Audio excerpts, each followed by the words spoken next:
Oke, Assalamualaikum warahmatullahi wabarakatuh.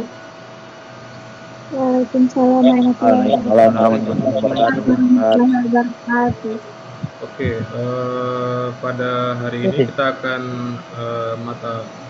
akan menjelaskan ya terkait pertemuan pertama untuk materi teknologi layanan jaringan ya. Oke, kita akan fokus di pada kelas LMS ya. Di kelas LMS itu ada kelas mata pelajaran teknologi layanan jaringan. Nah, di sini saya sudah menyediakan beberapa file praktikum yang bisa kalian download dan bisa kalian gunakan untuk praktikum nanti. Jadi di sini ada VirtualBox ya. Di sini ada VirtualBox. Satu mic yang masih on ini. Yang lebih mic masih on saya kick ya. Oke, selama saya menjelaskan yang lebih mic on itu saya kick.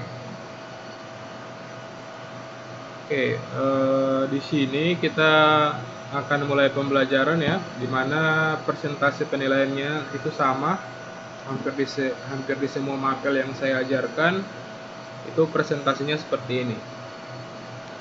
Jadi 50% penilaian itu adalah tugas. Jadi kalau Anda tidak mengerjakan tugas di LMS itu Anda kehilangan 50%. Partisipasi di LMS itu membaca, belajar, dan partisipasi live yang kita lakukan hari ini itu hanya 10% ya. Jadi bisa diperhatikan kira-kira kita harus bagaimana ya karena akan berpengaruh di proses penilaian nanti. Jadi kalau partisipasinya bagus, ujian semesternya bagus, partisipasi live-nya bagus, tapi tugas LMS-nya tidak dikerjakan, itu tidak akan dapat nilai ya, hanya bisa mencapai nilai 50%. Oke. Nah, di sini saya juga sudah share buku elektronik yang bisa kalian download dan akan menjadi acuan kita nantinya dalam proses pembelajaran. Oke, di sini saya coba cek bukunya ya. Saya coba share bukunya. Bentar. Oke. Oke, bisa lihat bukunya ya. Bisa lihat bukunya semua. Di sini materinya dan ini sudah full ya, bisa kalian akses, bisa kalian pelajari dan tugas, output ataupun materi itu akan kita ambil dari sini ya. Nah, dari buku PDF tadi itu saya sudah pecah menjadi beberapa materi ya. Beberapa materi yang bisa kalian pelajari secara asinkronos atau kalian bisa pelajari kapan saja. Bisa pelajari saat ini juga, bisa pelajari di lain waktu ataupun bisa dipelajari ketika ada tugas ya dan kalian harus memahami konsepnya. Ini kira-kira modelnya, materi itu bisa kalian pelajari.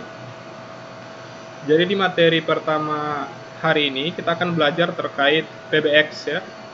PBX atau dikenal dengan istilah Private Branch Exchange adalah sebuah central private dengan fitur seperti central public yang digunakan oleh suatu lembaga atau perusahaan untuk melayani komunikasi data pada jaringan internet. Kita bisa ketahui bersama ya, hampir seluruh fitur komunikasi ya, seperti Facebook, seperti WhatsApp, seperti Telegram itu sudah punya teknologi panggilan secara digital ya, atau kita bisa menelpon meskipun kita tidak memiliki pulsa ya, kita cukup terkoneksi dengan internet saja atau kita cukup punya koneksi data saja, itu kita sudah bisa terkoneksi ke mana saja ya, bisa berkomunikasi dengan teman kita yang berada di negara lain ya. Kalau kita pakai pulsa biasa itu ketika kita ingin berkomunikasi dengan teman kita yang ada di negara lain, misalnya di Malaysia ataupun di Amerika, itu akan membutuhkan pulsa interlokal ya. interlokal atau pulsa internasional, dan proses komunikasinya itu akan sangat memakan banyak biaya ya. Seperti ketika ada kerabat kita yang misalnya naik haji, itu saat ini mereka sudah tidak menggunakan lagi konektivitas menggunakan telepon biasa ya. Mereka cukup terkoneksi ke jaringan internet dan mereka bisa berkomunikasi ya. Jadi fungsi utama PBX di sini yang pertama membuat koneksi sirkuit untuk menghubungkan antara telepon pengguna dengan telepon yang dituju. Jadi PBX itu fungsinya itu ya, menghubungkan antara penerima dan yang mengirimkan panggilan. Yang kedua, menjaga koneksi ataupun sambungan selama menggunakan telepon. Jadi yang menjaga proses komunikasi itu PBX. Jika terjadi gangguan komunikasi itu biasanya disebabkan oleh permasalahan konektivitas antara yang menelpon atau yang ditelepon itu dengan jaringan internet ya. Misalnya kita kehabisan data, itu biasanya konektivitasnya itu akan putus atau signal WiFi kita itu lemah. Nah, itu biasanya akan menyebabkan konektivitasnya itu putus. Yang ketiga, mematikan koneksi ataupun hubungan jaringan telepon sesuai dengan perintah pengguna. Jadi ketika kita coba tidak angkat telepon, misalnya ada dua orang yang saling berkomunikasi, ketika si penelpon menelpon tujuannya itu, dia ada dua opsi ya, dia mengangkat atau dia hold atau dia matikan. Jadi ada beberapa opsi. Yang keempat, menyediakan informasi untuk kepentingan akuntan. Jadi seluruh panggilan-panggilan kita, baik itu di WhatsApp, baik itu di Messenger, itu semuanya tercatat di server PBX. Adapun PBX memiliki kemampuan umum ya. Oke, ada layanan otomatisasi. Oke, ada layanan nada tunggu, itu biasanya kita bisa dengar ya ketika kita menelpon dan tujuan kita tidak bisa mengangkat ataupun dia tidak terkoneksi, itu biasanya akan ada statusnya. Biasanya berdering atau hanya memanggil saja, itu artinya tujuan yang kita telepon itu tidak terkoneksi dengan jaringan. Biasanya seperti itu ya. Nah, seiring dengan berkembangnya teknologi ya, jadi awalnya kita butuh perangkat PABX atau hardware PABX, saat ini kita dapat membangun media komunikasi sendiri menggunakan perangkat lunak ya. Kalau dulu itu kita harus punya perangkat kerasnya dulu ya, kita harus punya PABX-nya.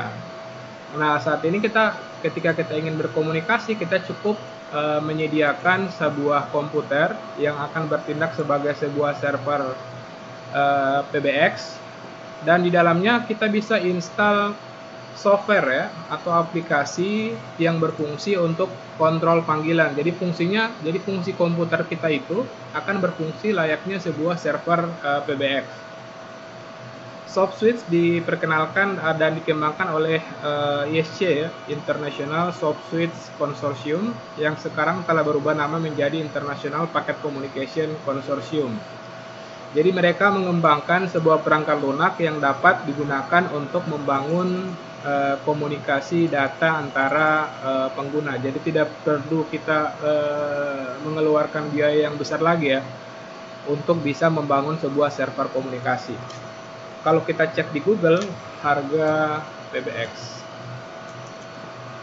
nah ini harganya saat ini masih kalau PBX harganya masih di kisaran 16 jutaan ya untuk profesional, dan kita harus berlangganan. Nah, jadi solusi yang ada itu kita bisa membangun sendiri sebuah server PBX ya, dengan hanya bermodalkan PC ataupun laptop kita yang terkoneksi dengan jaringan. Kita bisa install software SoftSwitch sehingga kita bisa saling berkomunikasi.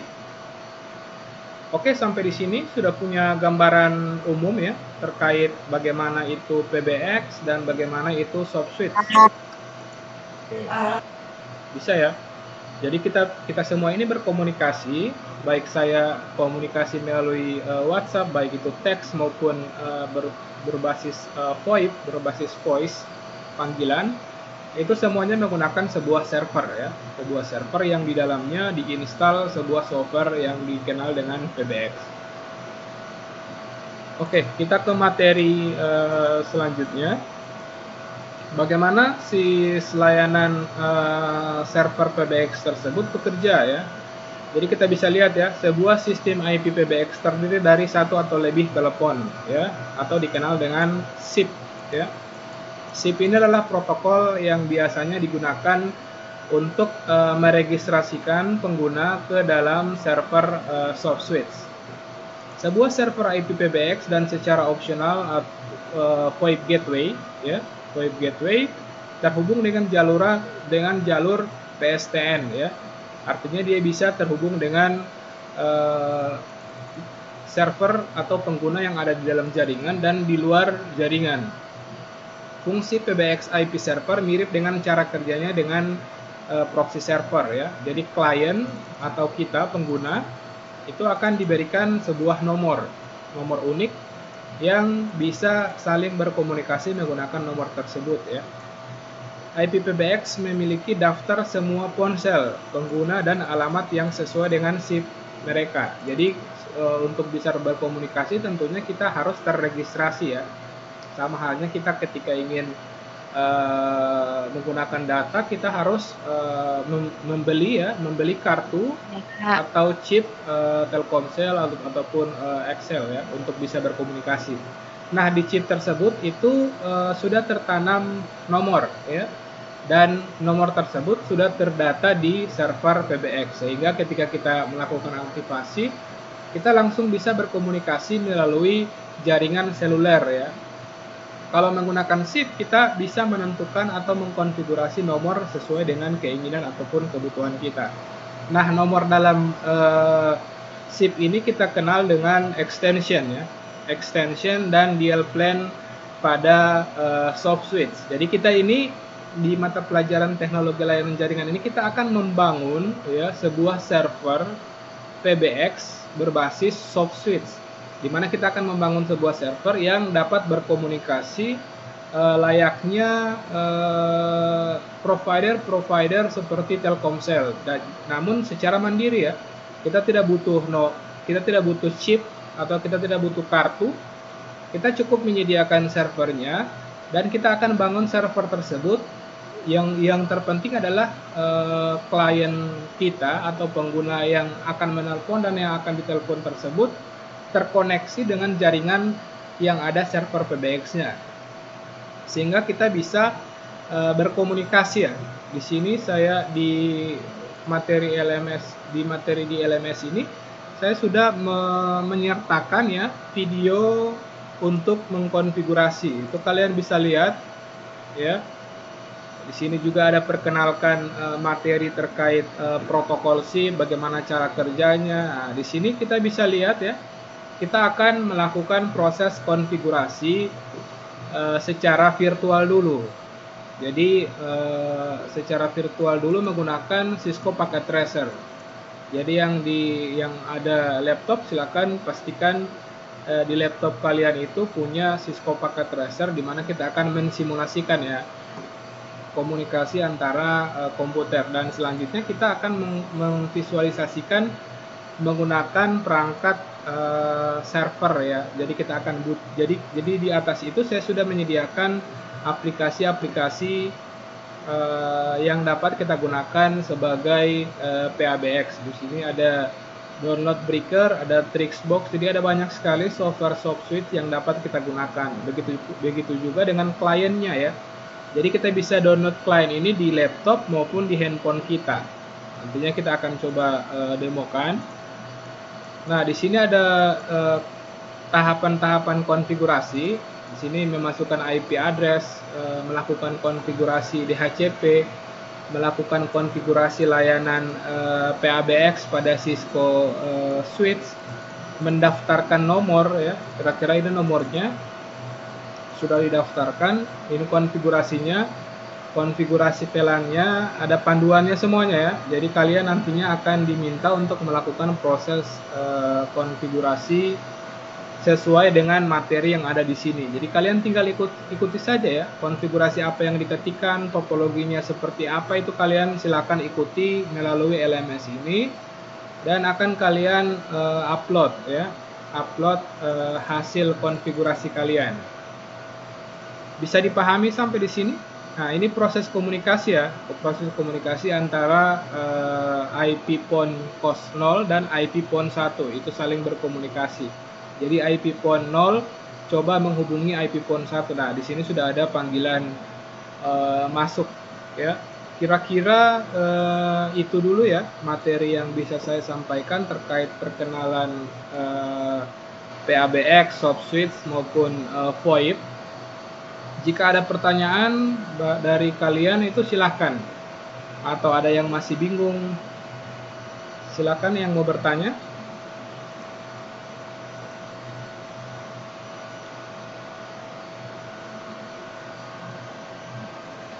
Jadi nantinya saya akan mengupload ya, nantinya saya akan mengupload tugas, mengupload tugas pada layanan LMS, dan kalian diharapkan bisa mengerjakan tugas tersebut ya. Saya tekankan sekali lagi, tugas yang diberikan itu minimal dikerjakan sesegera mungkin ya. Jangan ada lagi yang bertanya, Pak ini batasnya kapan? Ya, karena di setiap pertemuan itu kita akan ada 2-3 tugas ya. Di tiap pertemuan ya, misalnya 391 akan ada tugasnya, 392 akan ada tugasnya. Jadi kalau ditumpuk-tumpuk itu saya rasa akan menyulitkan kalian nantinya di akhir ya. Jadi untuk kelas 3 tentunya kalian itu akan ada prakerin ya, akan ada prakerin di lapangan. Jadi pembelajaran kita akan tetap berjalan, namun berjalan secara asinkronos. Jadi kita tidak akan ada sesi live selama kalian ada di dunia industri. Namun materi-materi yang akan atau sudah saya kerjakan itu akan kalian pelajari ya, akan kalian pelajari secara online, sehingga kalian tetap mendapatkan manfaat dari materi yang saya ajarkan atau tidak ketinggalan materi lagi. Sampai di sini bisa dipahami? Kalau saya cek di sini yang sudah mengakses layanan e-learning ya, ini baru Siti Nurjana, Agriansa, Aldianto, Huldawati, Muhammad Rizky Podungge, Zulfitran Lasido, Aswin Abbas. Terus ada Regita Cahyani, yang selebihnya yang di bawah ini tidak pernah mengakses layanan yang ada pada teknologi layanan jaringan. Jadi di setiap pertemuan itu saya akan ambil data-data ini ya, untuk jadi poin penilaian. Poin penilaiannya berapa Pak? Ya di sini ya, 20%. Jadi kalian yang hadir secara live saat ini poinnya hanya 10% ya. Jadi 18 orang ini hanya dapat poin partisipasi live ya. Jadi kalau kalian tidak berpartisipasi di LMS itu kalian akan kehilangan 20%. Bisa dipahami sampai saat ini ya? Sampai sekarang bisa dipahami terkait Ya. Oke, jadi wajib mengakses layanan LMS. Oke, jadi jangan tanya ke wali kelas atau jangan tanya ke saya, Pak kenapa saya pengen nilai cuman ini, padahal saya sering ikut live, tidak pernah bolos, ya, karena bisa saja partisipasi ataupun tugasnya tidak lengkap ya, tidak lengkap. Sehingga harapan saya akan mencoba mengaktifkan metode pembelajaran asinkronos. Jadi meskipun kita tidak belajar secara live, ya, kita tetap bisa mendapatkan informasi yang kita butuhkan, karena semua materi sudah tersedia secara live dan bisa kalian akses. Oke, kalau tidak ada pertanyaan lagi, sekian ya. Semoga apa yang saya sampaikan bermanfaat. Jangan lupa mengerjakan tugas ya untuk 3 mata pelajaran. Teknologi layanan jaringan, administrasi infrastruktur jaringan, dan administrasi sistem jaringan. Dan masing-masing materi tersebut akan punya bobot poinnya masing-masing. Jadi kalian silakan kerjakan tugas aktif di course-nya ya. Akhir kata, wassalamualaikum warahmatullahi wabarakatuh. Waalaikumsalam warahmatullahi wabarakatuh. Waalaikumsalam warahmatullahi wabarakatuh.